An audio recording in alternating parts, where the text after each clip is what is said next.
So ఇక్కడ మరో news చూసుకుంటే మాతో 26 మంది ఎమ్మెల్యేలు టచ్ లో ఉన్నారు. పదవులకు రాజీనామా చేయాలనడంతో సంకోచిస్తున్నారు. బీఆర్ఎస్ అక్రమాలు తెలుసుకునేందుకే కేశవరావును చేర్చుకున్న కాంగ్రెస్. త్వరలో బీజేపీ స్టేట్ ప్రెసిడెంట్ పేరు ప్రకటన. కేంద్ర మంత్రి బండి సంజయ్ కీలక వ్యాఖ్యలు.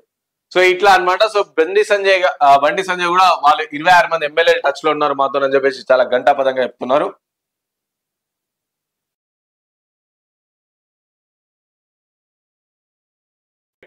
సో తెలంగాణలో 26 మంది ఎమ్మెల్యేలు మాతో టచ్ లో ఉన్నారని కేంద్ర హోంశాఖ సహాయ మంత్రి బండి సంజయ్ సంచలన వ్యాఖ్యలు చేశారు. కానీ బీజేపీలో చేరాలంటే ఎమ్మెల్యే పదవికి రాజీనామా చేయాల్సి ఉండడంతో వాళ్ళు తర్జన భర్జన పడుతున్నారని చెప్పారు. ఆదివారం బండి సంజయ్ మీడియాతో చిట్చాట్ లో చేశారు. So CM Revanth Reddy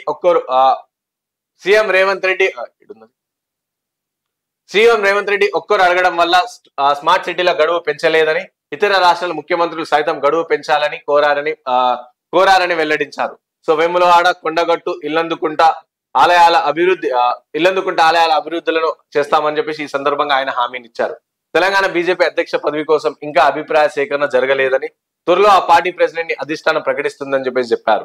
so BRS సర్కార్ చేసిన అక్రమాలు తెలుసుకునే ప్రయత్నంలోనే భాగంగా ఆ పార్టీలో కీలకంగా ఉన్న కేశవరావు వాళ్ళని కాంగ్రెస్ లో చేర్చుకున్నారని చెప్పేసి అభిప్రాయపడ్డారు.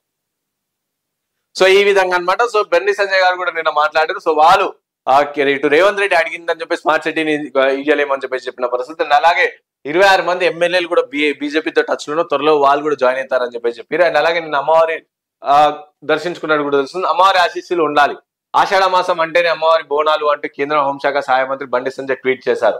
బోనాల పండుగ సందర్భంగా ప్రజల్లో ట్విట్టర్ వేదికగా ఆయన శుభాకాంక్షలు తెలిపారు. అమ్మలగన్న అమ్మ, ముగ్గురమ్మల మూలపుటమ్మ, చాలా పెద్దమ్మలు రారులమ్మ, అమ్మ పూజించుకుంటే మనసులను చల్లంగా చూస్తుందని చెప్పేసి ఎక్స్ లో పేర్కొన్నారు. సో ఈ విధంగా బండి సంజయ్ కూడా ట్విట్టర్ వేదికగా నిన్న బోనాల పండుగ సంబంధించి తను ట్విట్టర్ వేదికగా అందరికీ తెలంగాణ ప్రజలకు చెప్పారు. అండ్ అలాగే బీజేపీ అధ్యక్ష పదవికి సంబంధించి కూడా సో త్వరలోనే దానికి సంబంధించిన చర్చలు కూడా నడుస్తాయి. ఇప్పటికైతే దానికి సంబంధించి ఎలాంటి అభిప్రాయాలు కూడా సేకరణ జరగలేదు, త్వరలోనే జరుగుతాయని చెప్పారు. అండ్ ఇప్పుడు మెయిన్ గా ఇటు టీపీసీసీ అధ్యక్ష పదవి కాంగ్రెస్ పార్టీకి సంబంధించి అదే ఒక చర్చనీయాంశంగా మారింది. అలాగే బీజేపీ పార్టీకి సంబంధించి తెలంగాణ బీజేపీ చీఫ్ ఎవరు ఉంటారు అని చెప్పేసి. అండ్ అలాగే బీజేపీ ఇన్ఛార్జ్ ఎక్కడ, నేతలకు దూరంగా తరుణ్ చుంగ్, ఆయన కలిసేందుకు పార్టీ లీడర్లు పాటలు, కో ఇన్ఛార్జ్ గా అరవింద్ మీనన్ సైతం దూరంగానే ఉంటున్నారు. త్వరలోనే స్థానిక ఎన్నికలు, నేతల్లో ఆందోళన. సో తెలంగాణకు సంబంధించి బీజేపీ ఇన్ఛార్జ్ ఎక్కడ అని చెప్పేసి కూడా వీళ్ళు ఒక వార్త అయితే ప్రచురించారు.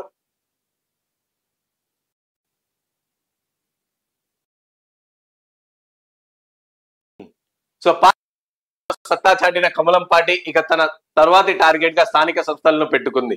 ఇప్పటికే బీజేవైఎంతో పాటు మహిళా పౌరుష నేతలు ప్రభుత్వంపై విమర్శలను సంధిస్తున్నారు.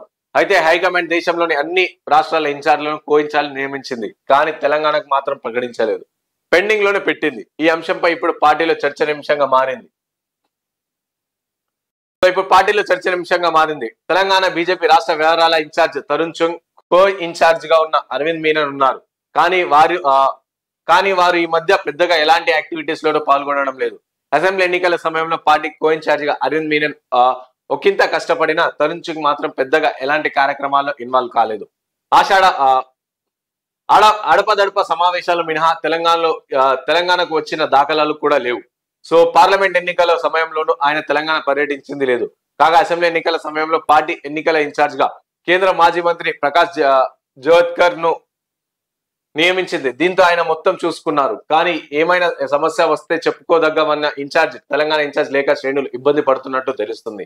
దీంతో బీజేపీ ఇన్ఛార్జ్ ఉన్నట్లా లేనాడా అని చెప్పేసి ప్రశ్నలు కూడా వినిపిస్తున్నాయి.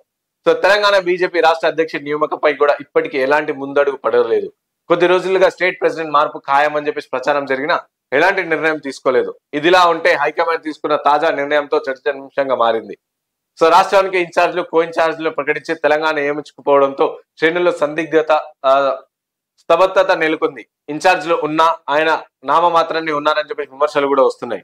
తెలంగాణ బీజేపీ దిశా నిర్దేశం లేకుండా పోయిందని చెబుతున్నారు. చుంగ్ రాకపోవడంతో ఇన్ఛార్జ్ గా ఉన్నారా లేక తొలగించారా అనే సందేహాలు కూడా వ్యక్తమవుతున్నాయి. సో స్థానిక సంస్థల ఎన్నికల్లో సమీపించడంతో ఇప్పటికైనా పార్టీ కొత్త వారిని నియమిస్తుందా లేదా అని చెప్పి చాలా వరకు చర్చనీయాంశంగా మారింది. సో ఇలా తెలంగాణ బీజేపీకి సంబంధించి ఇన్ఛార్జ్ ఎక్కడ, ఎందుకంటే ఇన్ఛార్జ్ కూడా ఎవరైతే ఉన్నారో సో వాళ్ళు ఇప్పటికే అసెంబ్లీ ఎలక్షన్స్ లో ఒకసారి వచ్చి అలాగే పార్లమెంట్ ఎలక్షన్ లో కూడా పెద్దగా వచ్చిన దాఖలాలు లేవు. కాబట్టి వాళ్ళు ఇటు తెలంగాణ బీజేపీ పార్టీకి సంబంధించిన ఏమైనా సమస్యలు ఉంటే అవి హైకమాండ్ తీసుకోవాలంటే ఎవరిని కలవాలి, ఎవరిని సంప్రదించాలని చెప్పేసి తెలంగాణ బీజేపీ లో చాలా వరకు అస్తవ్యస్తంగా మారినట్టు పరిస్థితి మనకు కనిపిస్తా ఉంది.